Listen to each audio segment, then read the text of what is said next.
We completed half of Wilfred Bion last time, and we had come to a very important point in Bion's way of doing therapy, especially later Bion. Bion was very impressed with the potency of the empty space.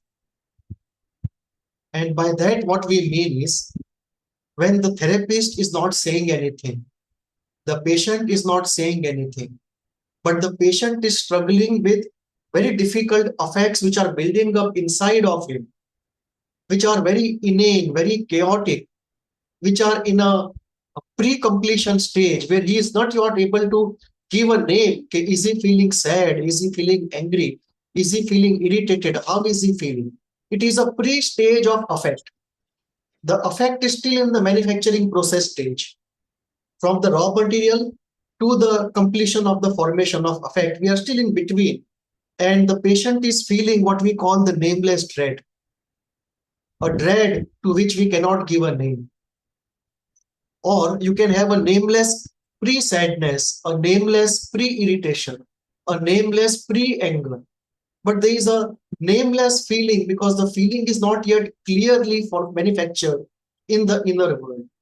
Now, Bion is very focused on this particular stage, that can we contain the patient to allow him to think himself out of this inane state?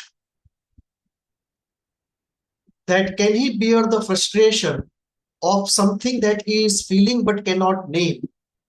And can we help him to bear that frustration so that he finally is able to give a name to that nameless thing, and with that close the infinity and start feeling better that this is what it is. And the identification itself reduces the kind of anxiety and difficult feelings that he was experiencing. So Bion sees a lot of promise in this empty space. That when the empty space arises in the therapy session, don't fill it up with words. Now, this calls upon the therapist to hold his own anxiety, because the silence in the room is anxiety provoking even to the therapist. And immediately he starts thinking, am I doing nothing? Am I so incompetent that I don't know what to do in this moment? What will the patient think? He is here to get healed and I am doing nothing. Is he paying me for doing nothing? And all this kind of thoughts come up in the therapist's mind. And it is necessary at that point to contain our anxiety and ask the patient to be with that difficult feeling till the empty space starts speaking itself. So Bion says, let no one who knows fill up the empty space. Allow the empty space to be empty till it decides to speak itself. So the empty spaces, Bion sees that as the safe positive silence in the room. That the empty space, you can also have silence of different types. The patient may go silent because he is angry. He may go silent because he may feel you are not good enough. He may go silent because you have interpreted something which has hurt him. So there are varieties of going silent. He may just be silent because he's too depressed to speak. He may be just too hopeless to speak anything in therapy session. So silences are of different types, but Bion is referring to one particular type of silence, which he calls the empty space, which is potent. And he says, it is a positive, safe space where there is silence. And then he says, let no one who knows fill up the empty space. The empty space should be left alone till it decides to speak. And therefore, for this, it is necessary for the therapist to enter the room without memory and desire. Otherwise, out of his theory, out of his knowledge, or out of the desire to do something quick, he may interpret the silence.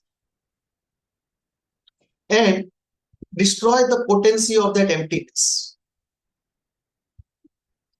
So Bion says, shape not what is there, allow it to come out as it is. The patient is feeling something, and with our theory, our intervention, our expectation, we shape that before it comes out. Knowledge, therefore, inhibits the truth, which is a strange Bionian postulate that knowledge inhibits the truth. It is only when we are able to withhold our knowledge, control ourselves from displaying our brilliance, that the patient speaks what we wanted him to speak by himself. Bion says, only if the therapist can hold back his brilliance, in a few moments the patient will himself speak what he wanted him to speak. Only in no expectation and imposition of theory can what is there come out as it is. And for that, Bion talks about being one with the patient. He calls that state of the therapist at-one-ment. Winnicott uses the word attunement, that we attune to the state of the patient. So Bion goes a step forward and says at-one-ment, meaning we identify so completely with the patient that we are able to see the patient as he sees himself, from the inside, not from the outside. And that's a very different way of seeing the patient. Seeing the patient as we see him from outside is putting all that he is feeling selectively through an analytical machine of our theory and then labeling it and talking back to him. But at-one-ment means you exactly enter the state of the patient. And obviously, you don't want to become a patient yourself or you can't heal him. So you have to keep one mind of your self separate, one part of your mind separate, which can observe, use the theory, and apply it to the state that you are experiencing. So this is a very Bionian concept, the concept of at-one-ment. Identifying so completely that we see the patient from inside, not from outside. So from attunement to at-one-ment. And this is where one has to say, therapist, save thyself. Because you don't want to get infected by that contagion. You have to have the ego capacity to go in and come out unaffected. If one does not have it, one should not practice this technique. So this is where Bion sees the emptiness in the room, and silence has always been treated in psychoanalysis as a very powerful tool. I remember a couple of things here, if I can say. My registrar once questioned me back. I was very junior. I had joined just 4 days or a week in psychiatry, and I used to ask him what happened during the session. When he would talk to a patient alone, I would later on ask him, and then he listened to me 3, 4 times, did not answer anything, and then once asked me, "What did you expect to hear?" Correct. And that response came to me as a jolt.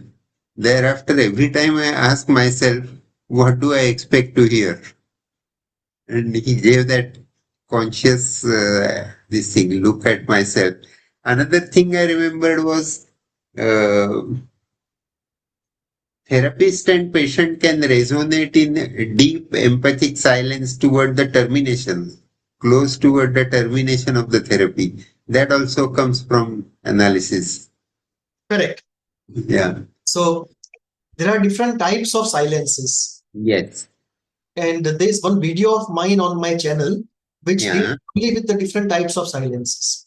Okay. So there are 8 to 10 different types of silences in the therapy Mhm. session. Yes, sir. And each has a different cause and each has to be treated differently. The silence that you are referring to Yes. is actually a silence of harmony. Uh, And there is a very good line in Sherlock Holmes' novel. Uh-huh. Uh, Arthur, like the scene is, Dr. Watson writes this. Mhm. He went on a walk with Sherlock Holmes, and they did not talk much.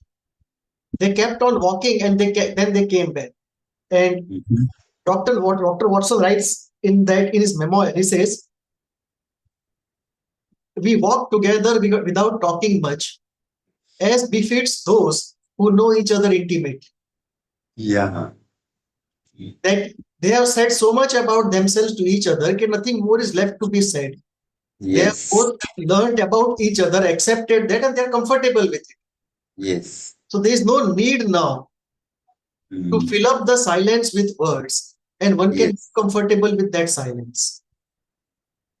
So this is a very different silence Yes. from the silence of the initial periods of sessions, where in the session the therapist also starts feeling anxious. What should I do? Especially if you look into the eyes of the patient and you don't know what to do, then you take your eyes off and you start looking somewhere. Yeah. You can't keep staring into the eyes. It's even more anxiety provoking. So the patient feels anxiety and the therapist feels anxiety, and we have to train ourselves to contain this anxiety. So first we are comfortable with silence before we can impose silence on the patient. But silence is a very powerful tool, Yes. and it's a very awkward tool because socially we are trained not to be silent with anyone. That if you are sitting with anyone, you have to fill up the silence with words, and it is supposed to be rude if you don't do it. If someone is sitting next to you and he's feeling difficulty in talking, so now it's your duty to start a talk. But in therapy, we look at it very differently. We allow that heat to build up with silence. Silence creates a heat, it creates stirring inside the patient. And often the patient will say, "What should I say?" Which is a projection of omnipotence on the therapist, that I will do what you want me to do. So you just reflect it back and say whatever you feel like. You are not here to do what I want you to do. You are here to do what your unconscious wants you to do. So you mirror it back on him and deflate the projection. Some people will say, "What am I supposed to say?" Completely up to you. Some people will say, "I don't know what I'm doing here." So you ask him, "What does it mean? Can you say more about it?" Or somebody will say, "It's very awkward this way." So you go into it. What is it that makes you feel awkward? He says, "How to be silent with somebody? Why can't you be silent with somebody? Why is it necessary that you have to use words when you are with somebody?" Or somebody says, "I don't feel easy." So let us learn to contain this silence. Let's learn to be good friends with ourselves so we don't have to surround ourselves with words. So all this can be done, but this is a very important Bionian concept of allowing the potent empty space to reveal itself. One can also use the interpretation to say, if someone says, I don't know what to do. One loose response can be, allow what wants to come up from inside to come up. Where you are not directing anything except pointing to the unconscious. The moment you direct, he will take the session where you want him. And that will not be coming from his unconscious, which is what we want.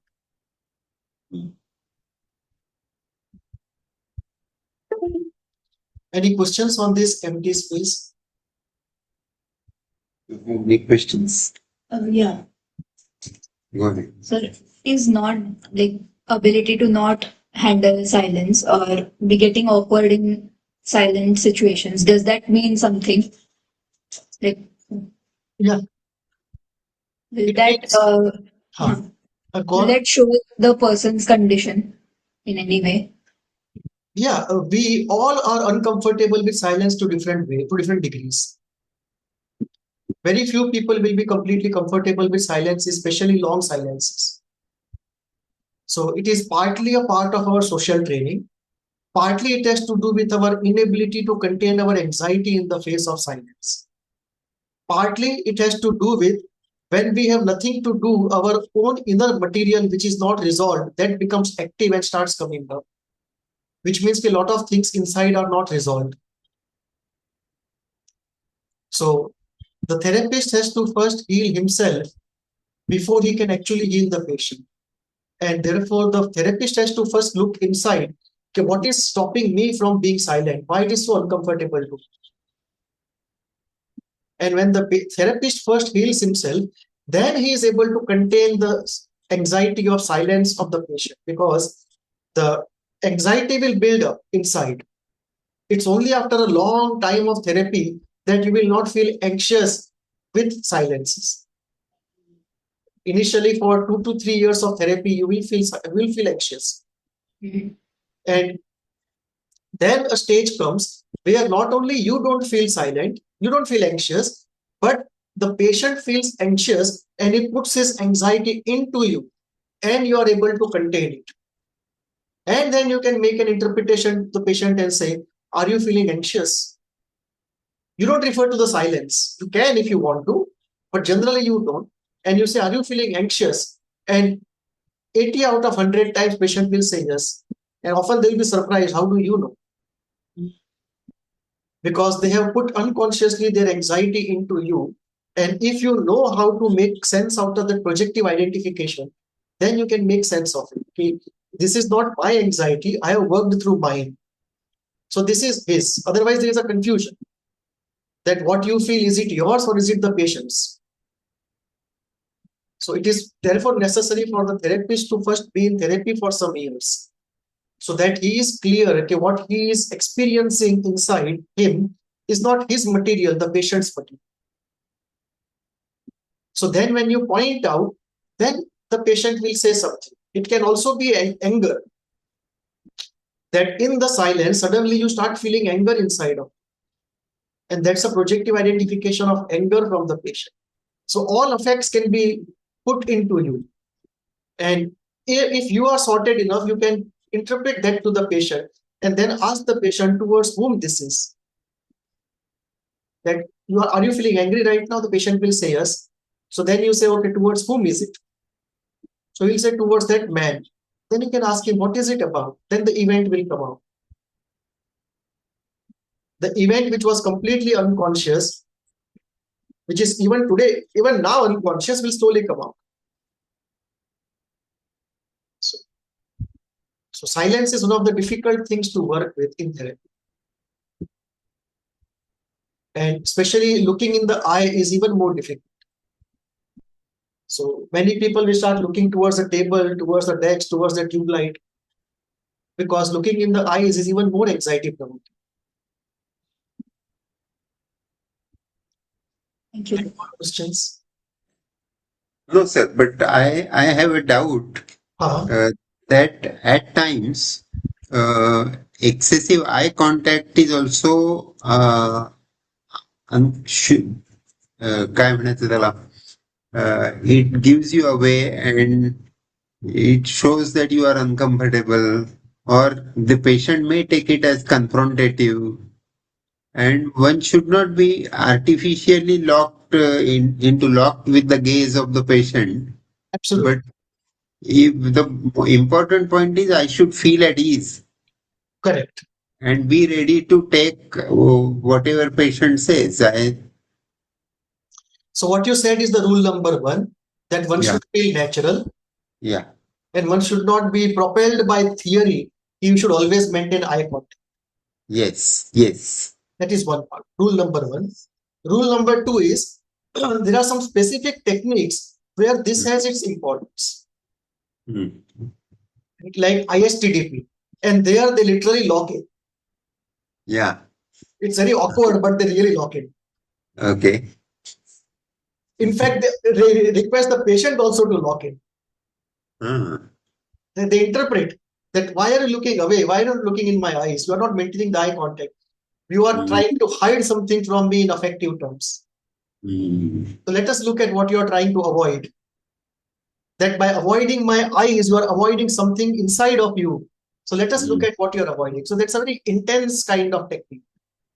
Such kind of going to the extreme things perhaps make me imagine that I understand why so much of criticism was leveled against psychoanalysis and practices of psychotherapy.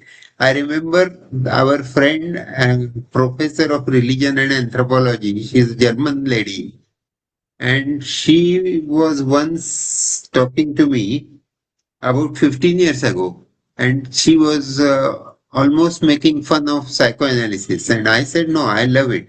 Correct. She said, but every time they say, if I become silent, my friend went, or something like that, she was talking about herself or a friend, I go silent, and they keep on nudging you, speak, speak, speak. What to speak? I don't want to speak anything. So Correct. that was a good example how they could not tolerate it. Or another scientist from Swiss Tropical Institute, he asked me, "Do you like Freud?" I said, "I like his teachings and his practice." He said, "But he did so many wrong things and all that." I said, "Because you are living close to him, Switzerland is close to Vienna, so you know more of his faults. We know only the positive parts of his. So we love him, no problem. Correct. Correct. We So have to decide what to take and that is true. And we are back to the basics on this point. Okay, yes, nothing is absolute. yeah, And we are back to the holistic healing principle that mm, everything works on someone and nothing works on everyone.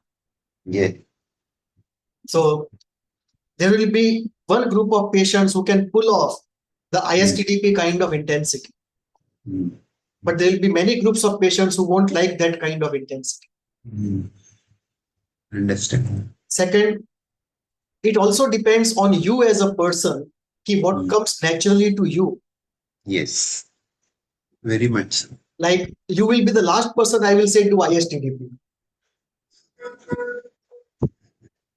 I see. and you will be the first person I would say go for Kohut. Oh, I see. So there is also a therapist therapy kind of compatibility. Okay. Mm-hmm. Everyone is not good in everything. Uh, So our own nature, whatever we do, ultimately speaks out. I mean, we can't not be ourselves in the therapy room. Wherever we go, we are going to be ourselves in some way. yes. So regardless of how much we train ourselves, there is no way we'll stop being ourselves. Yes. Yes. So that is where we come in. And this also raises an important question which I missed. Thank you for bringing me to it. And that is uh, when to use this concept of empty space and when not. Because as I said, nothing is absolute. Yeah. Everything has applicability and everything has high risk zone. So this is not a concept to be used in the beginning of therapy. Uh, In the beginning of therapy, the person is just trying to develop familiarity, trust, know the process, see the room he's seeing for the first time. He is yes. wondering what kind of all this I have got into. Right? So Holding it. yeah, the holding becomes very important. Like one of my teachers used to say, he used to ask us, what is the objective of the first session? So we will not know answer. So we would say, okay, you answer. So he would say, the objective of the first session is to seduce the patient for the second session. Absolutely. Because if it does not come, no technique can be employed. Yes. So the first condition of therapy is the patient has to come. Yes. So he would say, the objective of the first session is to seduce the patient for the second session. And then he would say, what is the objective of second session? And he will say, to seduce the patient for the third session. Third session. It is only after 5-7 sessions that this stops. So the initial sessions have to be more of holding support. One may not be able to put the frame of psychoanalysis into operation. Yes. And this is not a concept to be put at that stage. This is also not a concept which dependent personalities will like. This is also not a concept which less educated people will like.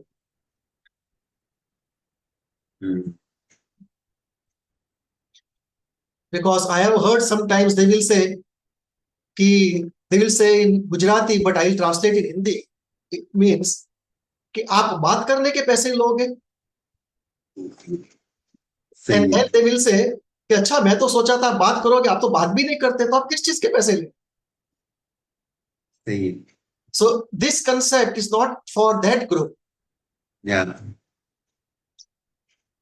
Now, in practice, in my own therapy, I have had sessions where I have not spoken anything. 45-minute session, I went and I was on the couch. My training was old style Freudian couch. So I would go be on the couch, and for 45 minutes, I did not speak anything. And this happened twice to me in my 2-year, more than slightly 2-year kind of therapy. So retrospectively, when I considered those sessions, and I asked myself, was it a waste of time and money? I always felt no, it was not a waste of time. What happened in that silence, I am not able to articulate clearly, but something salutary did happen that intuitively and I said this in one of my group discussions, and somebody came to me and said, can I experience it? Nice. A silent session. So I said, yes, welcome. So that person came, and because I have a 1-hour session, so the person was with me, and for 1 hour, nobody talked anything. So it is a good experience if you are in therapy to once in a few months have a silent session.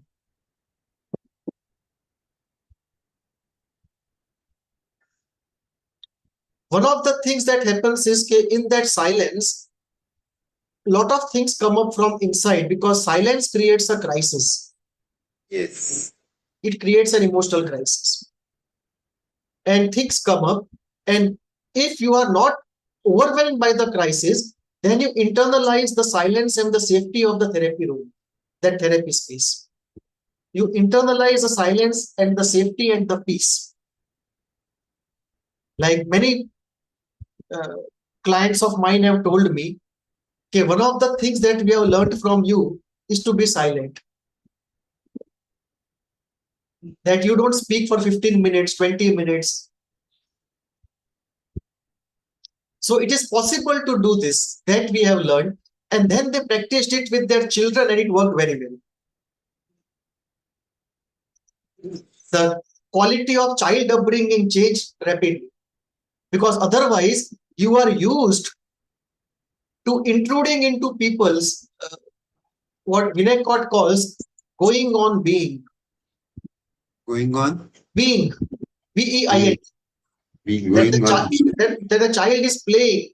Don't intrude too much. Allow him to be himself. Allow him to experience going on being without intrusion. Yes. Because that intrusion is seen as an attack. And the child does not internalize safely. The going on being is very necessary for the child to believe that the world is a safe and a stable place. This intrusion destroys the stability.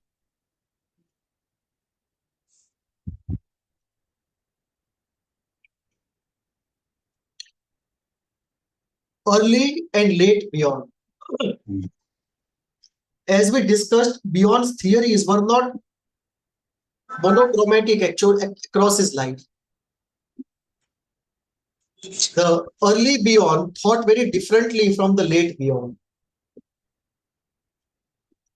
And this life story is common to many thinkers. I have given some examples. Yes.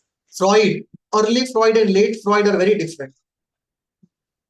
Early Freud is by and large dealing with sexuality, repression, and the late Freud is dealing with the life and the death instincts, masochism, destruction.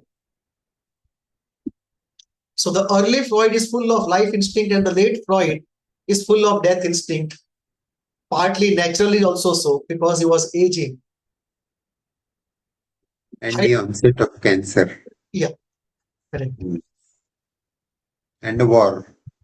On the in a way, his death was a suicide Oh, yeah. Mm. because he asked his friend, who was also a doctor from his college days. Mm. So there was a friend of his from his college days who used to come and see him. So one day, when his dog started moving away from him, Freud realized that what he was suffering was smelling so bad. And then he asked his friend to inject him with as much morphine as he could. And then he went up. Oh, is it that way he died? Uh-huh. He told his friend, I think it's time. And his friend agreed, it is time. And a friend did it for him. Great. Because towards the end, he was with only three: his Mm. doctor friend, his daughter Anna Freud, and his dog. Mm. And both of them would not tell him that he was smelling so bad. But Yes. the dog started moving away. He realized it was something difficult. I wish I had the courage of the friend. Oh, Because even though you are full of positive this thing, appreciation and value and confidence of closeness, and still it will be very brave. I've seen one of my seniors uh-huh. promising it to the patient. Yes, I will help you, because the patient was insisting on it. And I'm sure he would not do that, and he was saying it superficially, but I kept on thinking about it. And I think, yes, it is good, Yes, actually, because like the way Kahneman go away, the author of the book Thinking Fast and Slow, right. the psychologist, he used a suicide pod in Switzerland, I suppose. Hmm. So where you yourself press the button, Acha. and then the pod gets filled with nitrous oxide, and you pass away peacefully. Oh, good idea. But it is very expensive, Acha. and lot of hassles and legalities and everything. Of course, who would like to take the responsibility? Nobody would. But there the button is pressed by the person himself inside the pod. In Jain religion, it's very common. But Santhara also could be painful, no? Yeah, it can be. So Whereas, I am personally all for assisted dying if somebody wants to. yes, yes. So I thought it is brave for the friend. For requesting, yes, it is not very brave. Anybody can request it during the uh, agony, Correct. intolerable agony. But Correct. then it is a job of the friend to realize what is true and what is proportionate and what is realistic and what is not. Of course, it's not going to be legal and not going to be possible in uh, our country or this world. But I wish it were. Yeah, yeah. So, very much so. Uh, If you develop courage, let me know. If I need it, I'll come to you. Fantastic. I had attended the other 1.5 day workshop with Mitchell Levy, who is the end of care specialist from Boston. and he spoke about funeral meditation and all that. And perhaps it's not very right to name somebody. So if we are on the record, perhaps you could remove that. But he, in the class, he told us many times I tell the patient, next time you again come, I am not going to put you on ventilator. You don't understand how much your relatives and family go through, and they don't understand how much they disproportionate they spend for your last 4 or 5 days or 7 days of unconsciousness. So it is not worthwhile. And then I will not take you on ventilator. Mm. Someone So, might say that I could even go and stop the ventilator for somebody. He gives me some nights when I wake up, but it is still all right. I I'm I know what I'm doing. so in many countries it's legal, and many people believe it should be legal. So, Yeah, yeah. social struggle, and I think over a period of next 25 years, most countries will come to making it Yes, legal in terminal yes, situations. yes, yeah. You should have a trusting friend. Ah, Yeah, that is true. Okay, sir. Sorry to interrupt you. I'm so sorry. it's This first sessioner, he will get shock of her life as, no, it's very enriching. and Uh, she's very different. You Achha. share you share your CV with us. We will share it with sir also. Hmm? Very impressed. Bola. So Freud, there is a late Freud and early Freud. Both of them are very different in terms of ideas. Similarly, we see in philosopher Heidegger. The Mhm. early Heidegger and the late Heidegger are very different. We see the same thing in psychoanalyst Lacan. Early Lacan and late Lacan are very different. The early Lacan is more into horizontal theorizing, broad theorizing, and the late Lacan is very interested in the real, the obscure real. Similarly, beyond, there is a early and there is a late. Now, there can be thinkers who don't have this kind of a journey. Like Immanuel Kant, there is nothing like early and late. You see by and large the same stream. Aaron Beck, who created CBT, you don't see early and late. So you can divide thinkers into two, and Bion belongs to the group where the early and late are very different. The early Bion was interested in the grid. So he used to create that mathematical notation wala grid, where he used to use notations like H for hate, minus H, where hate does something very difficult. K is knowledge, minus K is resistance to knowledge, and so on. The late Bion, the early Bion is more like development of Kleinian thought, the continuation of classical psychoanalysis. The late Bion is more into the empty space and the ineffable hope. So he's more mystical.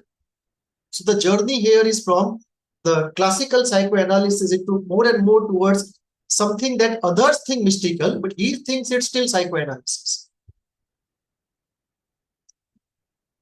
Towards the end of his life, very late actually, almost in his old age, Bion shifted from Tavistock, England to USA. And that was a very difficult decision professionally also, because I'm not sure if he was registered to practice in US. One very interesting incident of his life is Bion analyzed the famed physicist just as Carl Jung had analyzed. If you remember Carl Jung, I think he analyzed Wolfgang Pauli or somebody who was in quantum mechanics. And they were trying to find a common ground between physics and psychology. So Bion has analyzed somebody. At the end of the analysis, neither of them was satisfied. Bion was not satisfied and the client was also not satisfied. But they felt it had reached an end, nothing more could be done. So they decided to terminate the therapy. And after the last session was over, they went for a dinner. and then parted ways as good friends. Now, this is something Freud and Klein would never do in 7 incarnations. This dining with the patient, he would never do. This Yeah, yeah. is taboo in psychoanalysis. So in that way, Winnicott is Bion is near to Winnicott because Winnicott once actually took a patient home when there was nobody to look after it, and that is like a taboo of taboos. Yes, yes. Nothing can be more taboo in psychoanalysis than taking a patient home. Mm. In the recent series, web series of called Shrinking on Apple TV, I watched only the first season, but the first episode, I was almost nearly revulsed, disgusted. Oh, what is this boundary crossing? What are they doing? But at the end of the series, I thought it was good. They showed whatever is going on in US and their current cultural beliefs, interactions between therapist and client and all that. So that is also understandable. And the movie, uh, what is the movie called? The Dangerous Method. You Yes, said you take it for teaching also, no? correct, correct, Yeah, yeah. So they also criticized a lot of analysts for relationships with patients. correct. Correct. Mm, So mm, on one hand, their analysis, their criticism is correct, that it is mm, true that many psychoanalysts have had relationships with their patients, mm. and now that is more regulated. Like you cannot have during the therapy, and at least for 6 months after the therapy, you cannot have it. So at least this is minimum regulation. Some countries have increased it from 6 months to 2 years. Some countries have gone to the extent of 5 years. So this is one part. But the second part of the story is something that they don't talk about. That is the kind of forces we are dealing with in psychoanalysis. There is a world of difference between doing psychoanalysis and doing something cognitive like CBT, REBT, or DBT. There is a world of difference. And the Yes, kind of forces which are evoked here are difficult to control for anybody. yes. So legally, it is one thing. Mm, But if you ask me morally, I would say it is a question of good and better rather than a question of good and bad. mm, Because in long-term deep psychoanalysis, it's very difficult to hold oneself back. mm, I was lucky by God's grace that I mm. never crossed the line, but Yeah, I know that if somebody crosses, I would not condemn him as a devil or or her. Mm. or her as a devil. I would Mm. look at it more as a normal human weakness. Human. A normal, Yes, that the because the forces we are evoking are very, very strong, very unconscious, and many times outside of our control. And these forces are not evoked in other types of approaches. And therefore, this is rightly called the dangerous method. yes. The problem is the work has to be serious and there Correct. has to be consensus about it that the work was serious. Correct. If you look at the Indian context, you'll also find a similar kind of classification. Mm. Like in most cases of Indian spirituality, most situations, you will have clear do's and don'ts, right, between the guru and the shishya. Mm. Because here, the guru is the therapist, the teacher, the spiritual mentor, the mystic, everything all put in one. So there is a very clear, there are very clear do's and don'ts of the guru Yes, shishya parampara. Right? There are very, like there is maryada for the shishya and maryada for the guru. yes. It's very, very clear. The boundary conditions are clear. But if you look at Tantra, Yeah. in many areas of Tantra, this is actually not only allowed, but is a part of the training process. So that's a very different kind of dive into the psyche. And that is Yeah. the Indian version of the dangerous method. Yes. Hard players and soft players.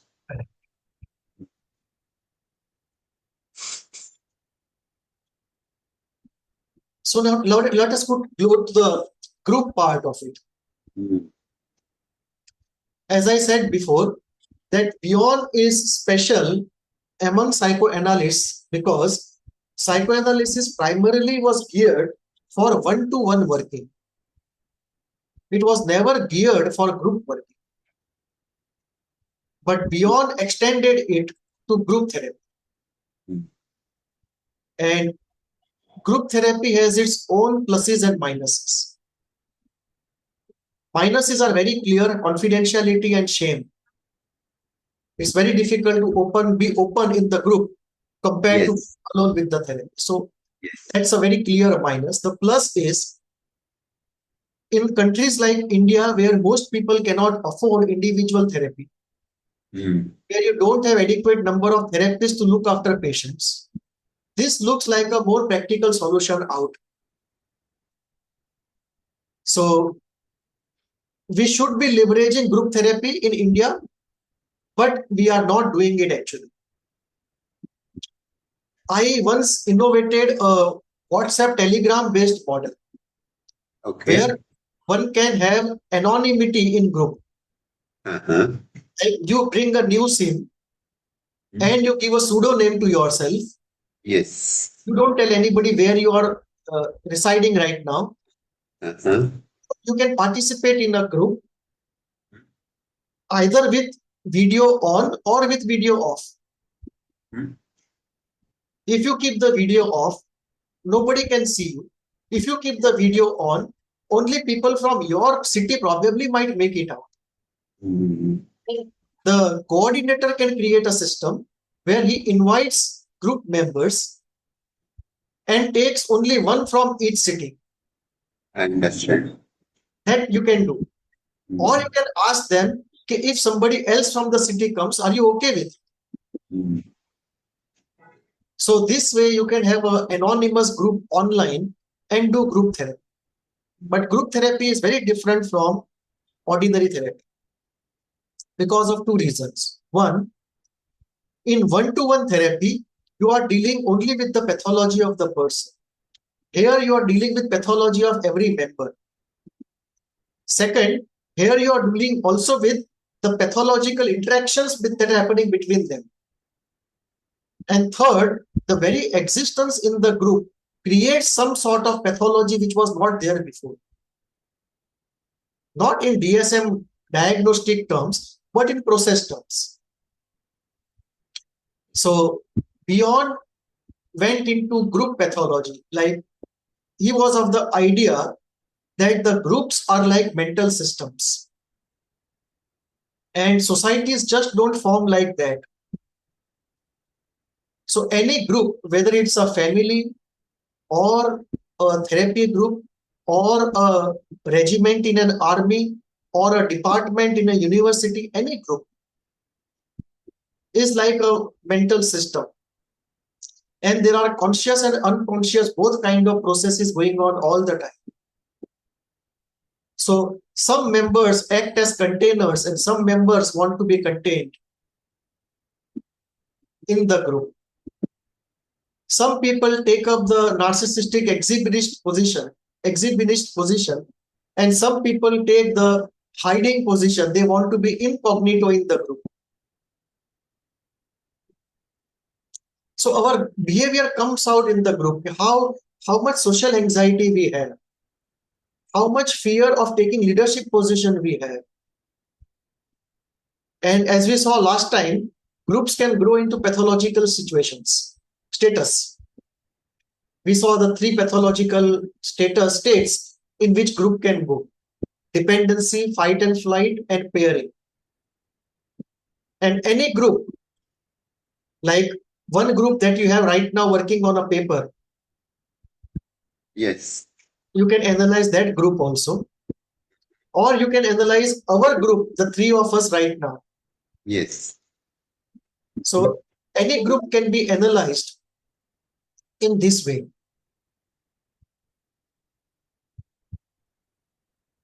And what happens in any group is very difficult projective projections happen. Yes. Because A group will not have pathology in only in the condition that no one in the group has pathology, and that cannot happen. And therefore, you see, mostly groups are worse than individuals.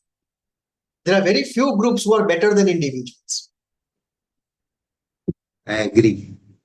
Though I don't understand much of it and I don't know about it, but we heard about Klaus Bayer conducting group therapies for persons with pedophilia, and there is no precondition that we will treat only unoffending, non-offending persons. No, they take offenders also, and they take groups also, and it is This very is frightening actually.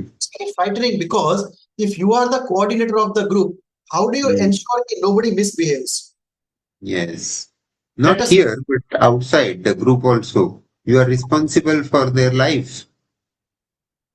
So there is a professor in IIM Ahmedabad, no longer at there. He's retired now, but he used to do this group experience Mhm. based upon the Bion's work. Mm.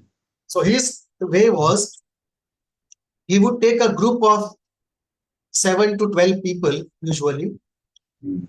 for 10 days, Mm. and they would go to a hotel and live there, Mm. and there would be some structured activities and some unstructured activities, and he would allow the politics of the group to emerge and the authority in the group to emerge. Mm. So the title was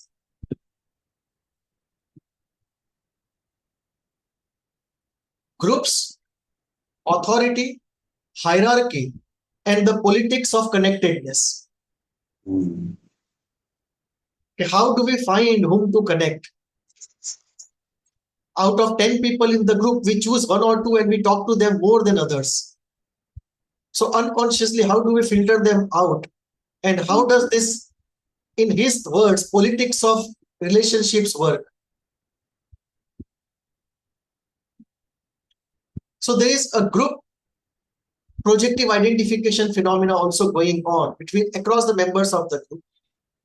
The unresolved Oedipus comes up and the group members start feeling anxious, frustration, anxiety from the leader.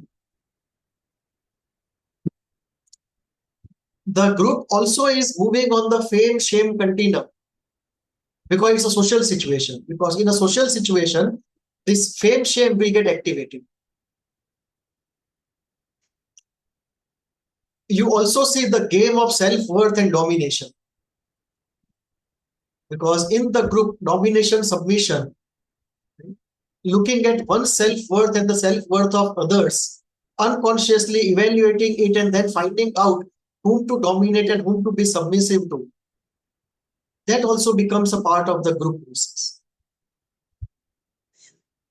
So the game of domination is understandable, but the self-worth, it will be too much of projective exercise, no? How Correct? do you comment about someone else's perceived self-worth and then compare yourself and then Uh, what will happen is you can look at it from two ways. Mhm. Say one is let's say I am a member and I go to a group, or I am a therapist of a therapy group. Uh-huh. Two situations. Uh-huh. The first situation, when I go to a group, I try to find out how I look at my self-worth and how others are looking at it. And unconsciously, I evaluate whom to talk with in parity, whom to talk with in a submissive way, and whom to talk with in a dominating. So I make an assessment of the way others are evaluating their own self-worth. And if my assessment goes wrong, then I have to change track. Mm. But you can very easily see, if you look at number 2 or number 3 in the group, they are submissive to number 1, but they are dominating to everyone else. And that can happen in the families also. Every day. that number 2 and number 3 might be obeisance to number 1, but they will act like lions to number 4 and number 5. Yeah. So it's what they call lion in front of the goat and goat in front of the lion. Okay. Very, very human thing to do. Mm. शेर के सामने बकरी, बकरी के सामने शेर. जी. Mm. So we are also dealing with group anxiety. We are dealing with leadership in the group, and Bion has very specific ideas about what is healing of the group and what is leadership in the group. Mm-hmm. Bion does not place much importance to somebody who gives solution to the group. He places more importance on someone who encourages the group to find a solution. He is not so much in favor of charismatic leaders, brilliant leaders. He is more in favor of encouraging leaders who heal the group members so they can then start thinking. So it is more like allowing them to develop their alpha function rather than only providing solutions and containment.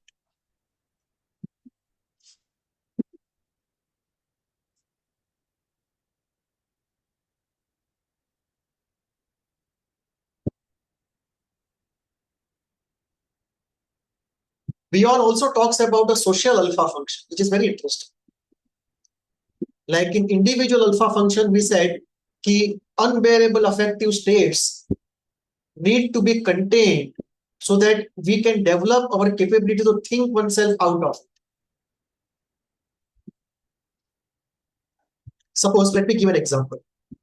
Suppose you take your vehicle has broken down and you take it to somebody, and that man wants to fetch more money out of you, and he starts the usual song of this has to be repaired, that has to be repaired, I don't know how much amount it will cost you. And at that point, catastrophic thinking develops in us. How much is it going to cost? What all will come out to be broken inside the vehicle? That unknown causes catastrophic thinking. And the catastrophic thinking creates such innate states of affect that we start regressing, we start disintegrating, we start becoming submissive to that mechanic. And we start fearing what will he say. So we have projected omnipotent badness onto him and helplessness on us. It's almost like a child-like situation that an attacking parent is attacking and the child is helpless. But if we can be with that difficult situation inside of us and think ourselves out of it and get into analyzing that man, in his position, what will he do to maximize his money? And in arguments he is making, what is it he is lying? And how can I put to him that I know a lot of things about the vehicle, he can't fool me? And then make him come to a more reasonable situation. Now that is developing the capacity to think oneself out of a difficult affective state.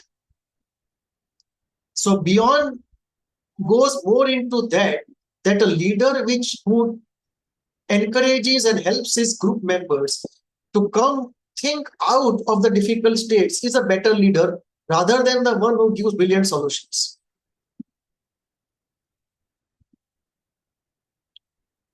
Bion also talks about, so I was saying about social alpha function.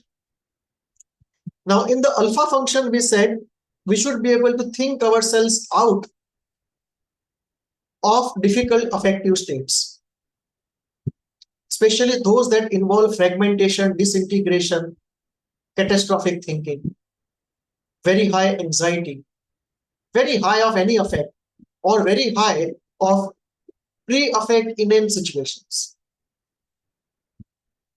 So he said that it is possible some people who have a good alpha function individually may not be able to use it as much in the social situation. And therefore, there is something which we'll have to consider, a social alpha function. That either the group facilitates individual alpha or addresses what is unique to the group by a unique alpha, a social alpha. Bion also referred to envy in groups, which is very, very rampant in India. It's everywhere in the world, but far more intense in India. Envy. The envy in groups is very, very high. Yes, you're saying something. Sir, I was just going to say that we face groups even if we don't want to. I personally don't. But whenever you are seeing patient and relative, either together or patient first or relative first, and they making reference to each other or withholding information from you and having certain transactions, I mean verbal or emotional, between the patient and the relative about the doctor, but not bringing it out into the open, all that creates a lot of offsets the trust between the doctor and the patient. It is difficult to work, but at the same time, uh, having survived many such onslaughts, I think I have become fairly uh, seafarer. But it is important to speak with the patient alone, with the relatives alone, and with both of them together. And then I have found that giving such some small interpretations there and then many times increases the rapport from both of them, and then both share more with you. Correct. It is an opportunity for me to show that I am working for the betterment of the group, of the family here, and I am actually an outsider. Correct. And temporarily, whatever function I have is to help them get along better with each other, enabler function. And I even otherwise in Marathi there is a proverb they say, गहू हरभरे एक होतात आणि वाटाणे गडगडत जातात. So the therapists are in the end completely काय म्हणतात त्याला uncoupled and thrown away. And the relative and the patient they get along well. That was our job in any case. Patient running back into the family fold as they say in analysis. Correct. So what is happening in the situation you described is some form of Some form of group therapy. yeah. Yeah, whether you want it or not, in India you cannot practice without being involved in that kind of a situation. At least the kind of practice that I am doing. The newer generation, they can keep themselves crisp. I will deal only with the patient. I will not speak with the relative. Yeah. I cannot do that. Correct. And the more you go to the masses, the more this is true. Yeah, I understand. Like uh, I used to get a lot of people before same situation. Mm-hmm.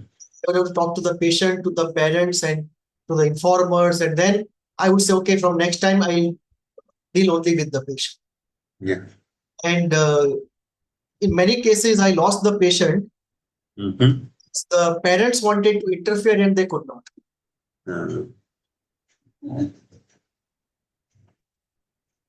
They want to be the second driver of therapy. Mm-hmm. So they will call you up and tell you, "Kya paisa karo." Yeah. Positively. I have experienced it every day. Yes, So sir. the difficulty is that in India, we have two obsessions, national obsessions. Mm-hmm. The first is advising and second is criticizing. Yeah. It's a national obsession for all of us. So we love to criticize and we love to advise. So because of that, they keep coming free of cost. And I always say, what comes free of cost is always free of responsibility. Yeah. So I had many times, but now fortunately what has happened is most of the clients I'm getting are highly educated. So they usually isolate themselves. They don't bring parents or anybody. They come, in fact, they are more concerned about privacy. In many cases, their parents also don't know.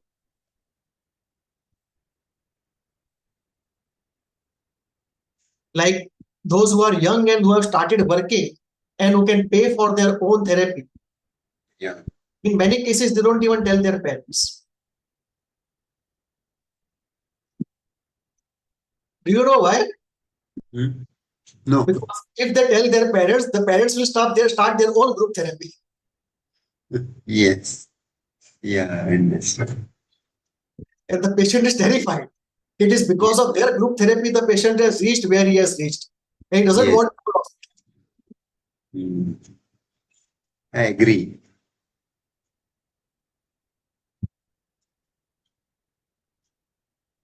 Envy in groups. This also used to happen for a very short period of time, although this is something I never wanted to do, Hmm. but I was referred some clients in uh, marital counseling. And this is the last thing I should be doing. But Hmm. because of the references, I could not say no. Hmm. And I did. And there I found this thing of the family members later joining in. The husband's sister, the wife's brother, the wife's mother, all sorts of people, the whole bandwagon joining.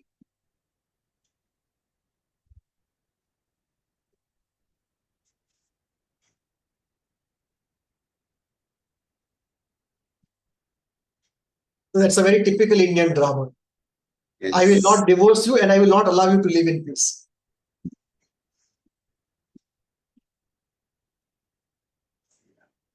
Uh, Envy, as I said, is very difficult. Then there is a group interest and self-interest. The two have to go together. In fact, there are dysfunctional groups because of psychological reasons, and there are dysfunctional groups also because of cognitive reasons. Bion is not talking of those groups. These groups you often see in government services, that the government sets up a group to do something, and somebody who is opposed to the government puts in one or two members to make sure that the group does not function well. That's a very different kind of group dynamics. Bion is not referring to them. Bion is more referring to natural groups, not those created, purposeful, and vindictive or cunning kind of groups, because that is where the group creation also becomes important. That how many members do you want? 5, 10, 15, 25? What is the optimum number? How frequently do you want to meet? What happens when a group member leaves? Do you get a substitute or do you just allow the vacancy to be? And how do you coordinate across the group members if one complains against the other? These are very difficult to handle situations. There is also something called group destruction, that slowly people stop coming or they fight too much. From psychoanalytic point, we will say the death instinct is too high in the group. And there is search for omnipotence like everywhere in the group also. And that is where all this game of projections happens.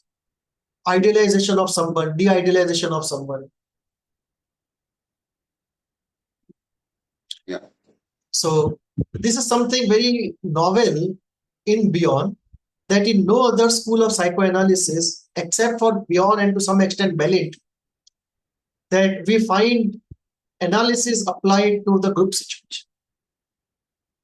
And groups, as you see, you can see a country as a group, you can see a state as a group, you can see a organization as a group. And Bion says they are all mental systems which have both the conscious layer and the unconscious layer. So you said Balint? Yeah. Mm-hmm. So Balint also does the group thing. Yalom also does group therapy. Mm-hmm. So at present, if you see, you will see Balint and you will see Yalom. In different ways, they do group therapy. I'm a member of one Balint group. Acha, very good. Mm-hmm. Before I joined our class, almost 1.5 to 2 years. It's from Bangalore, and Dr. Ajit Bhide introduced me to that. Correct. Correct.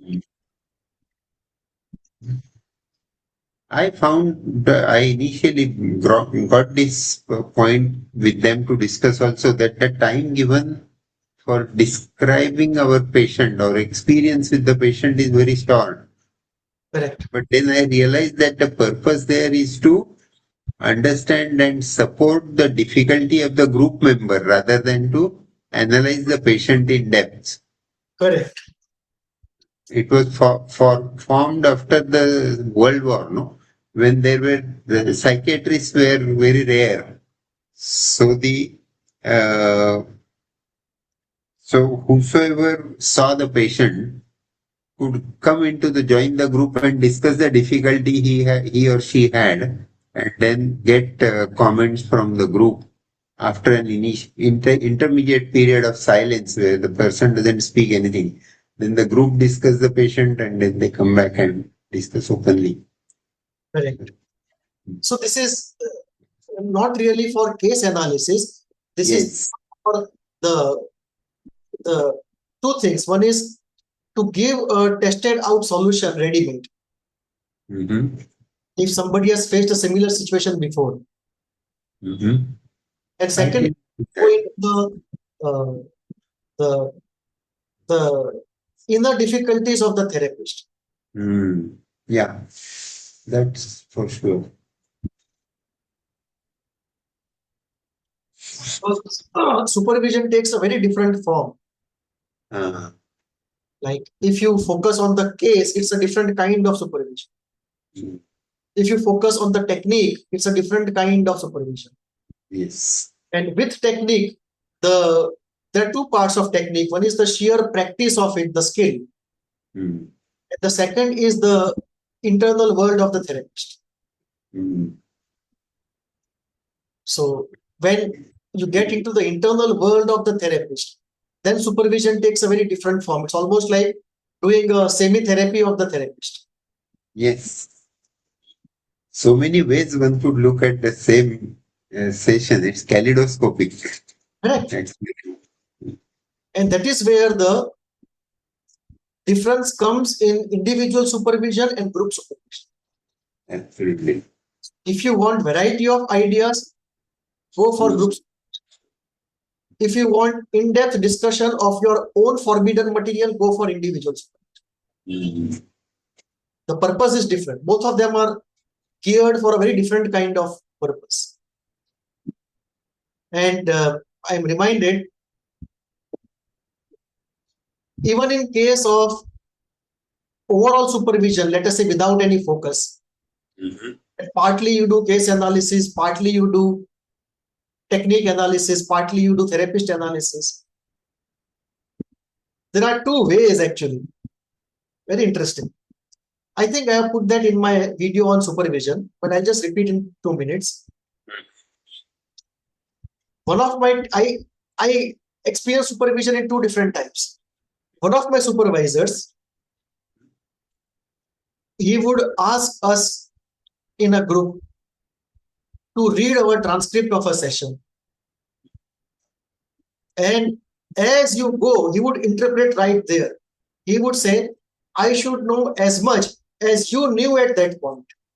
Yeah.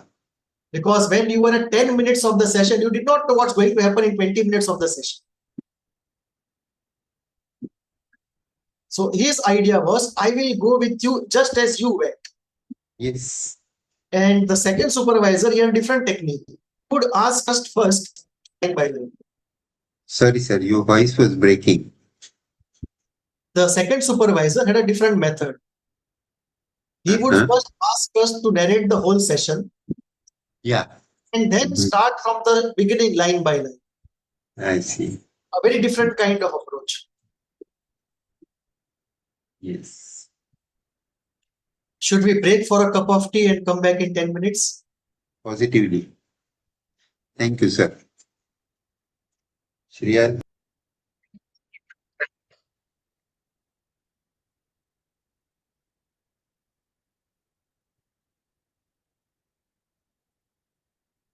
One more Bionian concept which is very important is attacks on linking. The easiest application of this concept is in what is we call the formal thought disorder. That in formal thought disorder, we see issues like circumambulation, tangentiality, a word salad, bizarre disorganized utterances, disorganized speech. In Bion's view, they are all outcomes of attacks on linking. Bion's idea is that thinking is a process where one idea links to another. And if you attack this linking process, the thinking process will be impaired. So what leads to attack on linking? Bion says primarily it is envy. That in most situations, it is the envy which attacks the linking process. The idea there is thought brings to me the reality outside of me, where there is so much of goodness and victory, and I have none of it. So I find it difficult to bear goodness outside of me. And this difficulty turns to envy. That I can't bear to see goodness outside of me. And this turns to envy, and envy then uses sadism or aggression because it cannot change the outside. So what it does is it attacks the postman who brings the message. The message cannot be changed. So you attack the postman who brings the message which is unbearable. So this is the way one cuts off oneself from reality to save oneself from one's own envy. So this is primarily Bion's analysis of attacks on linking, but this is not the only thing. Like, in my opinion, I feel narcissistic rage also attacks linking. It is rage at this world because the world is not my world. Yeah, you're saying something? yeah, I do want, but I can wait also after you finish. Please go on. Please go on. Perfectly okay. In the first year when they taught us general psychology, they did not teach us actually. The book General Psychology that we read had a chapter on thinking, and they said thinking is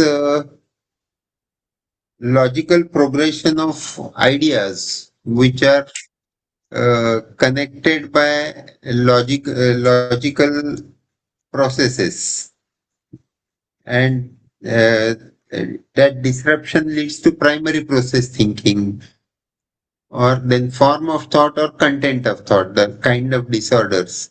Right. And then fish gives some more uh, incomprehensible or not easily remembered explanations about derailment and fragmentation and all those things. So I think these Bion's concepts have been taken up in general psychology. Along with that, hate and frustration and other, these things are like Karen Horney speaking about basic anxiety and hostility, or Kelly's idea, where you uh, push things into the existing definition where they do not fit correctly. Correct. That creates hostility and something like that. So I find there is a lot of overlap in these ideas. True, because in a way, they are Uh-huh. all about the same process, Mm-hmm. the same system. Mm. But one of the point here is that Bion is not very driven by affect, Hmm. feelings. Hmm. It is more epistemologically, cognitively driven. Hmm. But this is one point where you see affect Hmm. at work. Hmm. Otherwise, Bion is by and large not a hydraulic theory person. Hmm. That affect has been bottled up inside, and release of the affect will lead to healing. The classical hydraulic formula, Bion is not so much of a hydraulic theorist, but here you see some traces of affect in Bion. That envy can lead to attacks on linking, and this linking can happen in many ways. One way is that one thought which is being manufactured step by step, between the steps there is a break of linkage. Or second situation, there are two thoughts fully formed. Nobody interfered in that manufacturing process. But after being fully formed, when they wanted to connect, there is an attack. So you can have an intra-thought attack. You can have an inter-thought attack. And similarly, you can have attack against integration. That different ideas prevail within the same person, which are opposed to each other, and they alternately activate and deactivate. So the man is a communist in the month of July and a capitalist in the month of September. So this is a kind of disassociation inside of him. May not be diagnostic, but still a disassociation. And health would mean, development would mean integration. That the disparate opinions we have towards one subject are churned together and become at a consolidated one opinion. But just to have bits and pieces about something is very natural. And that also can be because of attack of linking at a much higher level, much sophisticated and refined level. Hate attacks the linking process. Hopelessness, it avoids all linking. So this is different. Like hate, anger, they attack. Envy, they attack. It's a ferocious attack. But hopelessness is like a black hole. It just does not generate energy to go towards the linking process. In this way, it de-energizes the whole linking process. It does not attack, it does just de-energizes.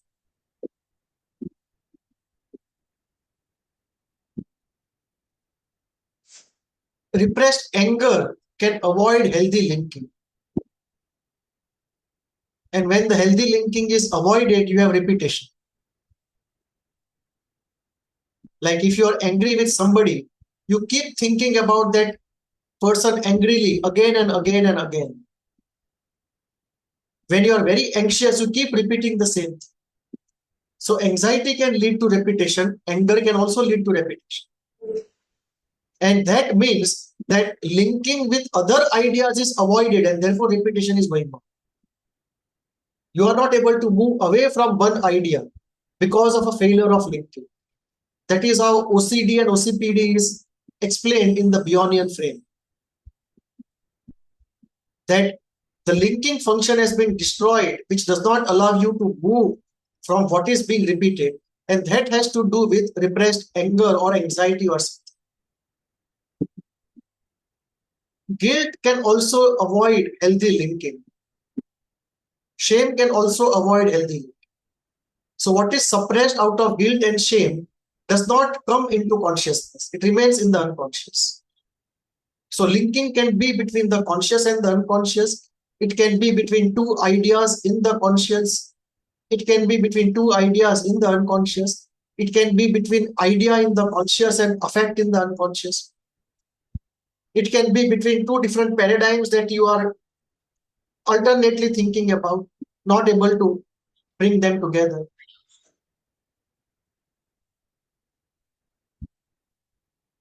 So at a pathological level, we will use the word attacks on linking. And in a healthy context, intellectual context, we would rather use the word capability of linking. Because integration is actually a very high level intellectual capability. Bringing different concepts together and creating a grander concept. So there I would not use the word attack, rather I would say capability of linking.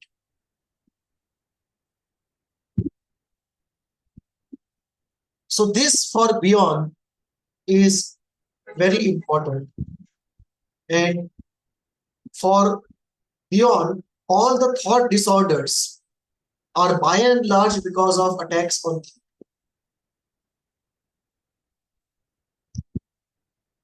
Attacks on linking.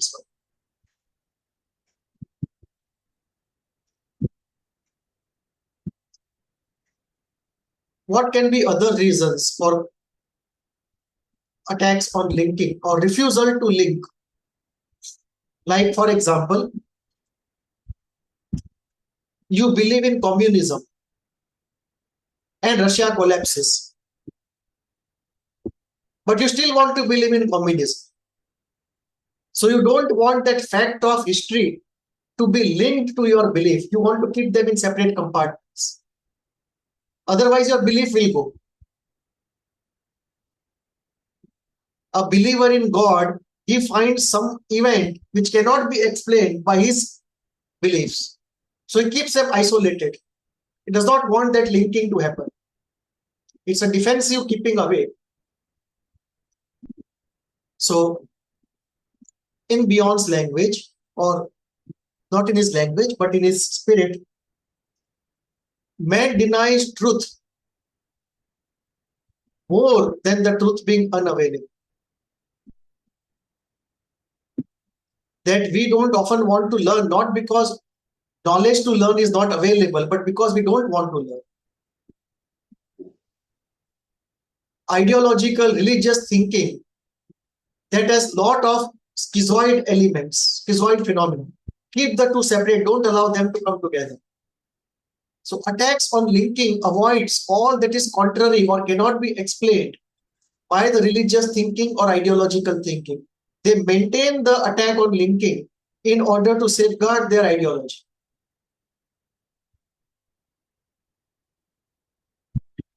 Fantasy addiction also avoids linking.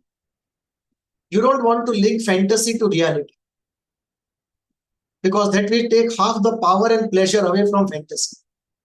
And you don't want to lose that pleasure. It may be the reality is too hard, and the only way to bear life is to go back to fantasy.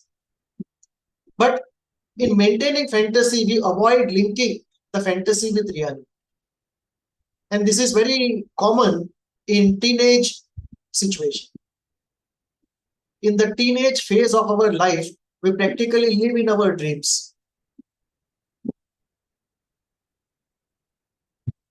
Integration is not natural. Disassociation is very natural.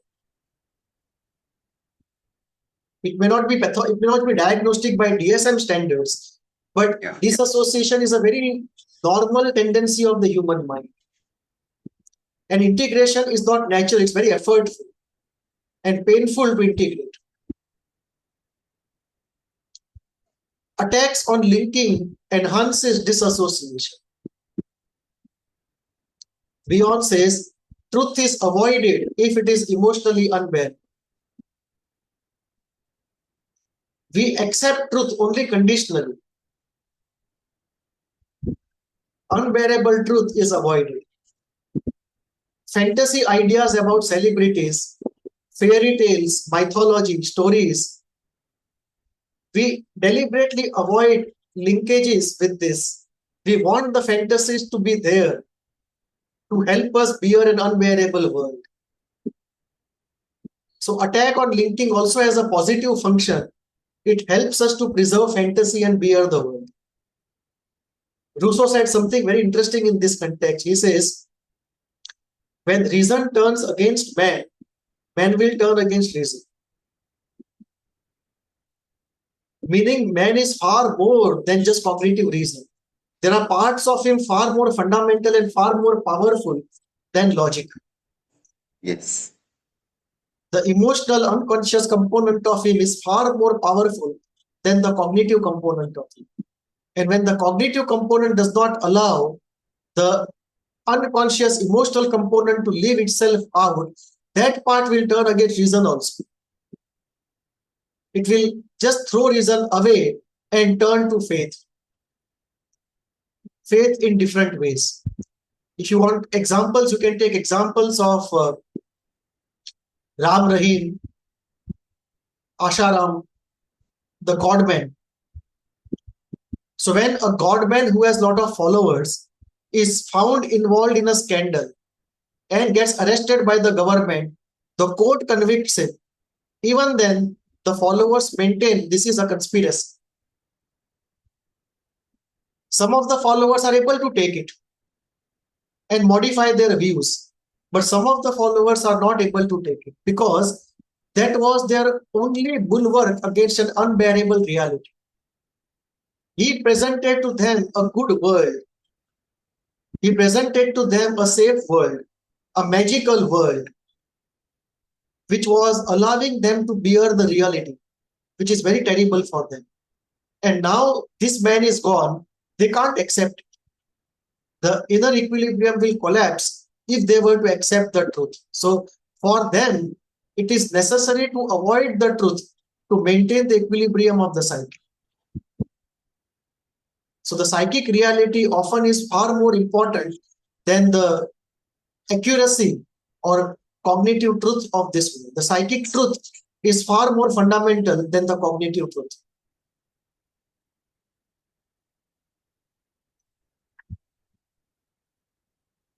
What are the insights we get from Bion?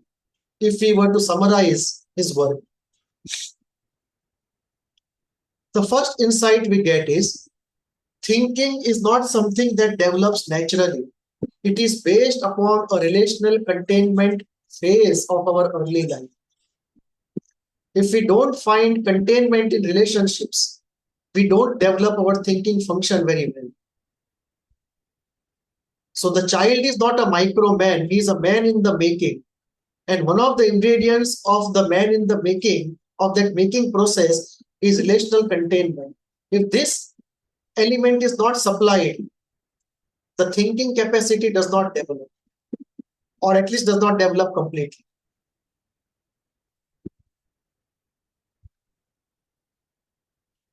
Second, safety precedes thinking.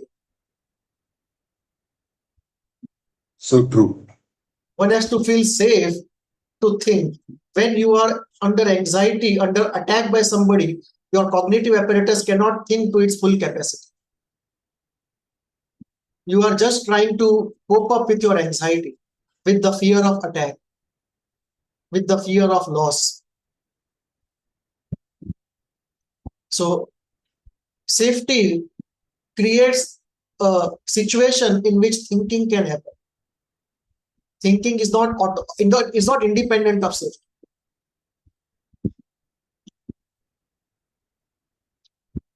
Cognition happens within the affective relationality. That cognition is not something happening autonomously. It is happening in the context of an affective relationship. Cognition can also happen within cognitive relationships, but they still happen within relationships. Affect regulation is very important for the container, so that the contained can develop his thinking capability. The thinking capability development is not genetically programmed. It calls for some environmental events.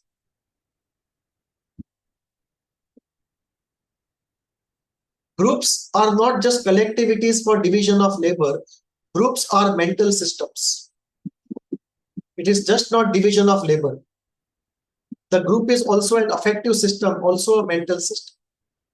Civilization itself depends upon the capacity to contain primitive anxieties without collapsing into primitive defenses.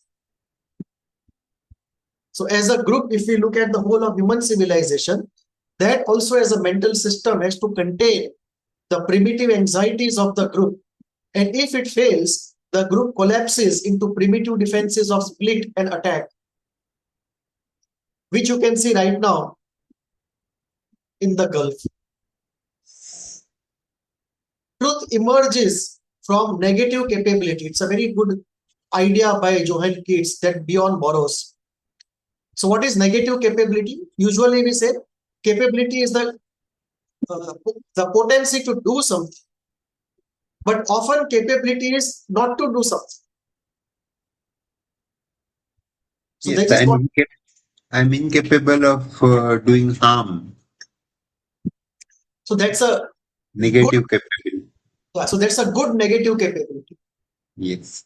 The capability of positive omission. Yes, sir.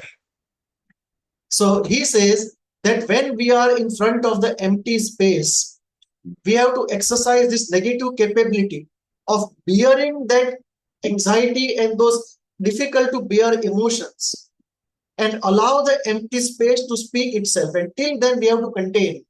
And that is a negative capability. To contain that awkwardness, to contain that silence, to contain that anxiety, that embarrassment, that heightened consciousness of oneself, the unconscious thoughts which spring up about our own competence.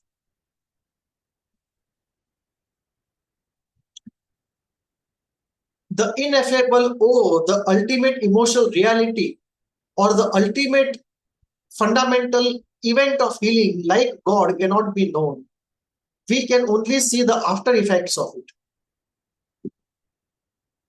That at the root, what is pathology and what is healing cannot be known. We only know the processes once they start into action.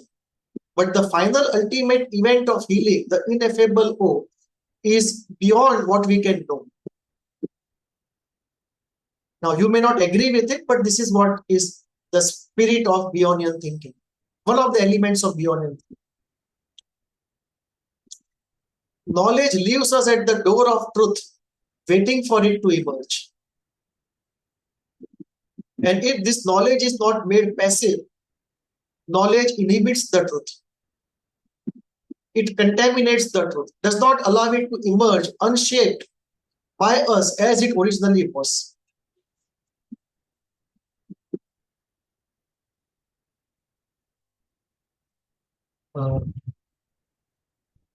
Anyone who is interested more in this can look at a very good biography, The Clinical Thinking of Wilfred Bion by Symington and Symington.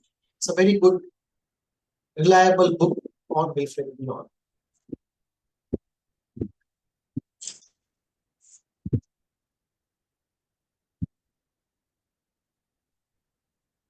Questions? Okay. Should read first before we do question. Then let me share something. Yes. I'll share a part of the book I am writing.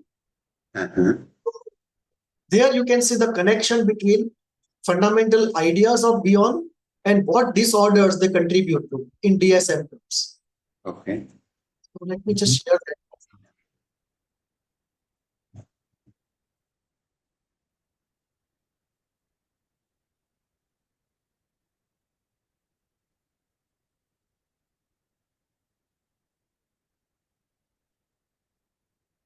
So on the left hand side, you see Bion's concepts, the causal factors, and on the right, which are the disorders they contribute to in DSM-5 TR terms. So failure of containment, that is often found to lead to this or play a role in this. Yes.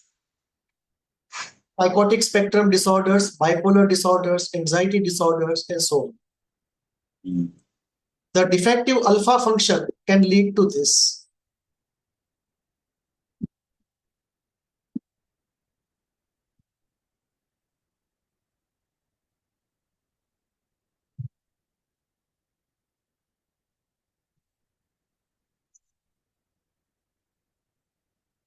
We see that somatic disorders appear in both the first two rows. failure of containment as well as defective alpha. They are Similarly, they are huh? multi they are multifactorial. Yeah. Correct. Similarly, catatonia also can have origins into defective alpha function as well as failure of containment. No? You can have uh, not really failure of containment, but Hmm? effective alpha function as well Mhm. as attacks on linking. You can have it in both the cases. Yeah. Mhm. So every disorder actually is multifactorial. Yes. And this is a over-deterministic situation where Mhm. the disorder can be caused by one factor, two Mhm. or three factors in combination, Mhm. with each contributing equally or differently. Yes. Like if you say attack on linking, you Mhm. can see this range of disorders to which it contributes. Yes. So when a person comes with this and you start therapy, over a period of time, you will see difficulties there. Mm. So True. this is for a therapist, this is not as important as this is. Mm. Because this is where you will be working as a therapist. And as we said before, that if you create a psychoanalytic DSM, it will be very different. Because then you will have a Freudian DSM, a Bionian DSM, and so on. Yes. So 175 disorders of DSM, if you give to Bion, he will have not more than 8 to 10 chapters. Like these chapters will be attacks on linking. What does it lead to? And how does it lead to? So you will have this kind of a very different form of DSM if we go by every school of psychoanalysis. Focus on processes, psychopathology. Correct. It's not a clinical observation situation, it's an intrapsychic observation. Not phenomenological, but theoretical. It's intrapsychic, where this is more the DSM is based upon clinical and behavioral observation, which is why it is easy to generate a consensus Yes. on something clinical or behavioral, but difficult to generate consensus on something intrapsychic. Intolerance of frustration, this can lead to this. Dominance of psychotic part of personality, Mhm. this list. Breakdown in learning from experience.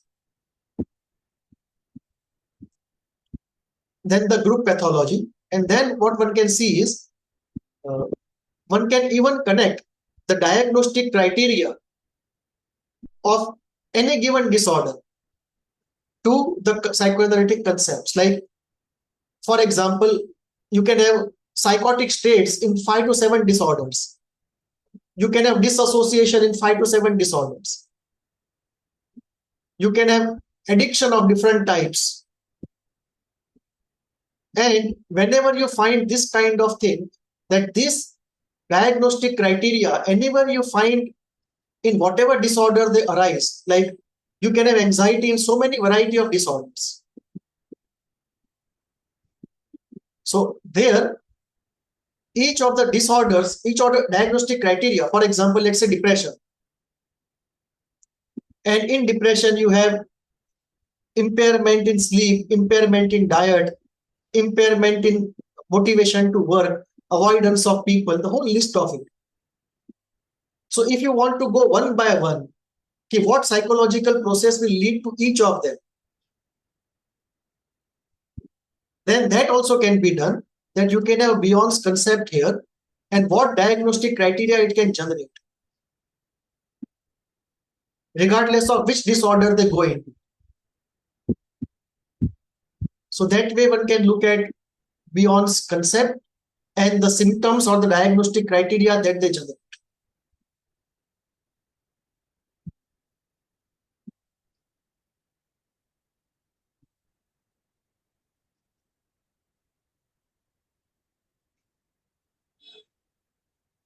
Pairing, submission, powerlessness, hopelessness, catastrophic thinking, idealization, and de-idealization. This will That's happen what. among the members in the Mhm. group. except the two who have paired. Yeah.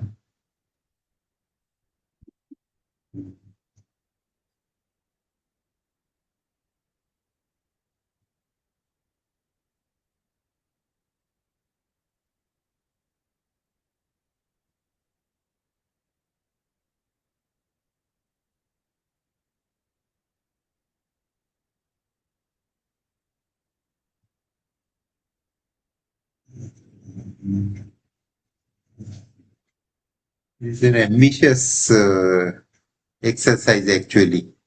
Yeah, Ambitious exercise to correct. connect the pathological processes from the each personality theoretician to the phenomenological uh, behavioral classification, either categorical or dimensional.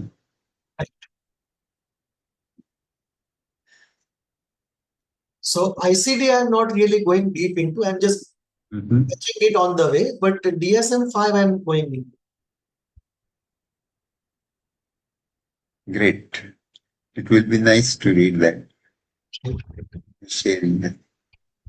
I've reached beyond. I think a few more thinkers and I should be able to get. Uh-huh. So first I'm just delineating the thinkers and then get into disorders.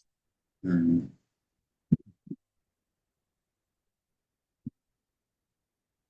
So we'll be finishing. I mean, we have finished Beyond, and next time we'll take up Carl Jung. It will be interesting. Very completely different from Beyond, Yes. because Freud, Klein, and Bion, they constitute the classical line of psychoanalysis, and then Jung is completely different. So we'll take a look at Carl Jung. Then we'll come back to Winnicott and Kohut. And for you, I would always say with Kohut, there is such a natural compatibility. I will focus. I'll read about him. I just remember that in the context of egotization of psychoanalysis, Right. that is where Kohut was mentioned. Franz Kohut and uh, the one in borderline, Gunderson and those people, they were mentioned and they were involved in egotization of psychoanalysis. So Kohut is different in the Mm. sense he has moved away in a way from ego, and he has created what is called self psychology. Mm. And the irony is that although the whole discourse is on the self remains undefined. But that is what happens to physics also. You don't know what exactly electron is, and Like in some areas of knowledge, you don't start with definition, you end with it. yeah. And capacity to tolerate uncertainty is required if you go into any of mental health fields. Correct. Yes, sir. Thank you so much. We are nearing time, so if you have no questions, we stop for the day. Yes. See you then. Thank you, sir.